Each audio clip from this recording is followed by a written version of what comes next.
Introduction.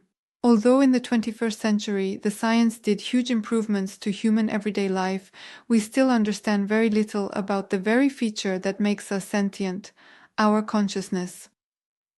The problem. The hard problem of consciousness, as formulated by David Chalmers back in 1996, asks, in short, how does the neural activity produce the aware, cognizing subjective experience? 2.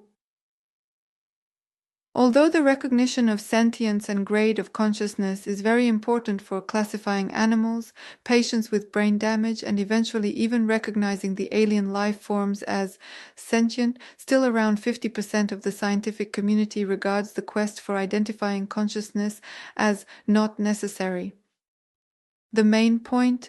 Certainly, inner life comprises of many phenomena from feelings, qualia, thoughts, impulses of will, needs, etc., but all of them are based on the essential ability to sense the inner and outer environment.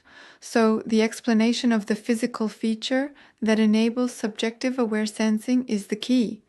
As the brain environment is an electrical system, this seems to be very much an engineering problem. 2. Let us see which physical feature allows for the integration of sensory information and its subjective experience. What we know, brain uses around 20% of bodily energy to produce electromagnetic field, which we measure as the EEG.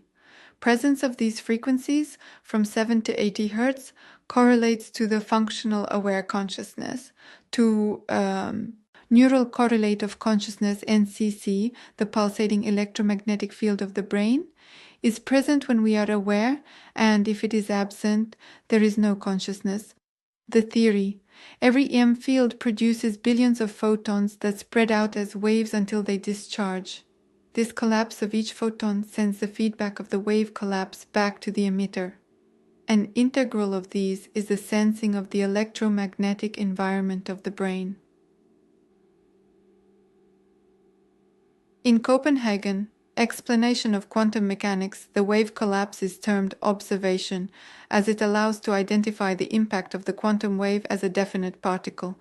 In our theory, we propose that these continuous pulsing, stroboscopic collapses observe the whole of the brain's M content and integrate it into one feel or qualia, appendix and discussion, the very fact that we live in the ever-present moment of now, while all the phenomena change with passage of time around us, while for our aware sensing there is neither past nor future, but a singularity, shows that the phenomenon of awareness is photon, that is, light speed based, according to Einstein's relativity,